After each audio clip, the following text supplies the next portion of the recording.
Sa mga bonggang handaan at fiesta, lechon ang laging bida. Kaya magpipig out itong si Good News Girl Bea sa isang lechon bonanza.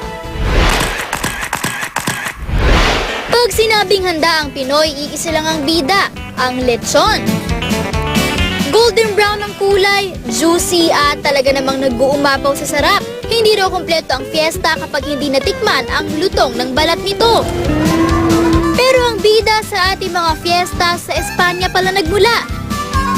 Galing ito sa salitang leche na ang ibig sabihin ay gatas. Dati kasi ang mga biik na gatas pa lang ang kinakain ang ginagawang lechon. Sabi nga ng international foodie na si Anthony Bourdain, ang pinakamasarap na luto raw ng baboy ay walang iba kundi ang lechon. Pero alam nyo ba na bukod sa mga nakasanayang lasa, marami pa palang mga kakaibang timplang, all-time Pinoy favorite food na ito? Excited na ba kayo? Matikman nga! Sa paghahanap ng mga kakaibang lechon dito sa bansa, napadpad ako sa Bonifacio High Street sa Taguig. Ang restaurant kasi na ito, naghahain ng French version ng lechon.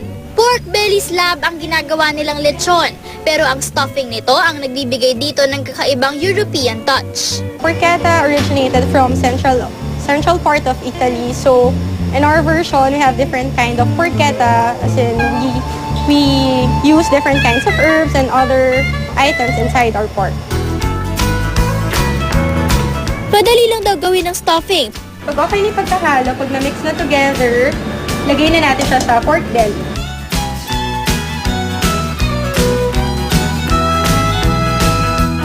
Pero ang main event ng French lechon ay ang kakaiba nitong stuffing, ang bacon. So ito yung pinagkaiba namin sa lechon. Sa iba, gumagamit kami ng bacon sa loob para mas pasarapin yung porchetta namin or yung Italian lechon namin. So ito na yung porchetta natin na may filling and may bacon na. So nandito na tayo sa mas tricky na part is yung pag-roll natin ng buong pork belly para maging buo siya. So, kaya buka ako. I-fold natin siya into 3. Make sure na siksik siya. Kailangan lang ito itali para hindi lumabas ang stuffing. Ayan, medyo mabigat yung slab nitong pork belly, in fairness. So yan, okay na binga yung porchetta natin. So ito na yung last pagpuhol natin. So kung makita mo naman, siksik na. Iniluluto sa oven ang baboy. Ayan, ito yung exciting na part kasi ilalagay na natin yung meat sa loob ng pugon for 1 minute para mas maging crispy yung balat. 3,000 pesos ang presyo kung buong pork belly porchetta ang orderin nyo. 395 pesos naman ito per serving. Ang magkaibigang sina Chef MJ at Chef Rudolph ang mga kasama ko sa pagtikim ng unique lechon.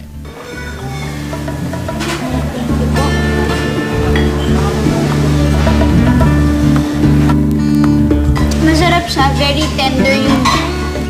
Ano naman kaya ang say ng mga kasama kong chef? Very different siya sa usual na lechon or sa lechon natin dito. Kasi sa mga herbs na ginamit, masyadong sophisticado yung mga herbs na ginamit. So, pag kinain mo siya, ibang feel. Parang nasa ibang lugar ka na. Oven bake siya. So, yun yung nagiging kakaiba sa porchetta dito. Kakaiba rin daw ang lechon dish dito sa isang restaurant sa Quezon City. 3-month-old na baboy lang ang ginagamit nila dahil mas malasa at mas malambot daw ang karne nito. Ito po yung Christian, specialty ng mesa. Suckling pig po siya. Kinuha po natin yung leg part ng baboy na dinip-fried. Simple lang ang paggawa ng lechon crepe appetizer. Kailangan lang i-fillet ang balat ng lechon at ang laman nito. Pagkatapos, hiniwa ang mga ito into strips. Sunod-sunod nang inilagay ang pipino, onion leeks, coriander leaves, pati na rin ang laman at balat ng lechon sa bawat pandan crepe. Pagkatapos, inirolyo ang mga ito tulad ng lumpia. Ito na ang lechon crepe, isang winner appetizer. Hindi lang daw masarap, pina-healthy pa ito ng mga gulay, kaya naman balanse ang sarap at sustansya. Dito rin sa restaurant na ito, wala daw lechon na nasasayang dahil ang mga tira, ginagawa nilang panibagong dish. Igisa lang ang bawang at sili, idagdag ang mga natirang parte ng lechon tulad ng buto. Ganun lang kadali at ready na ang sautéed spicy lechon.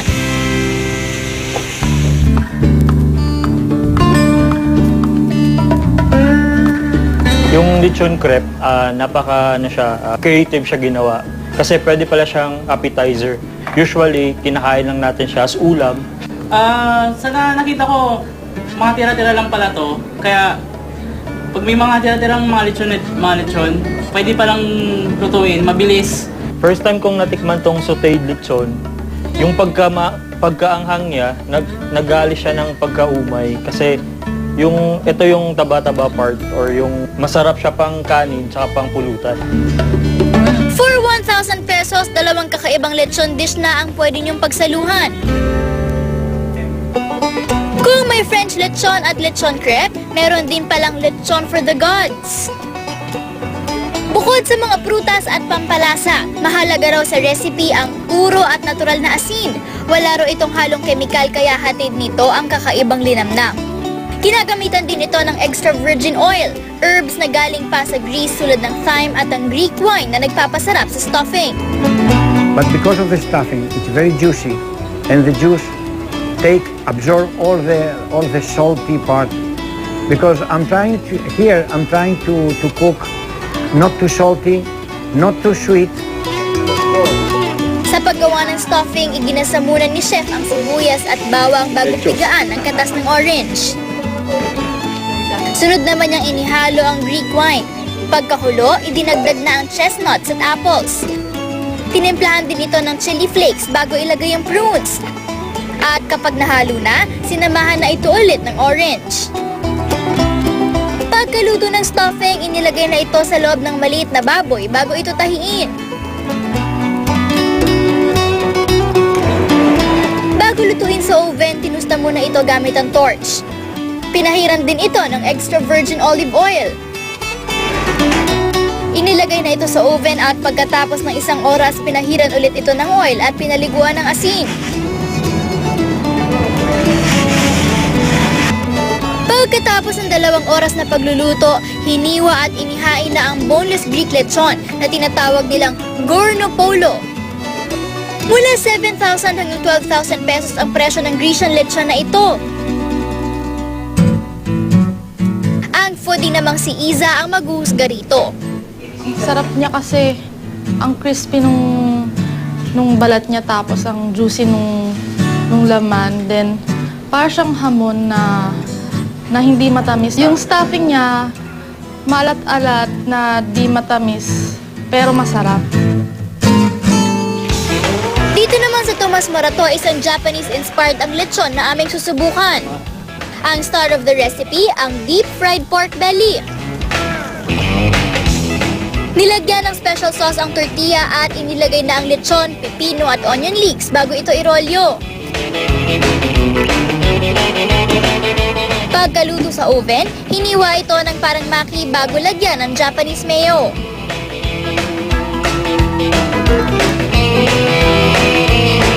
Sarap siya.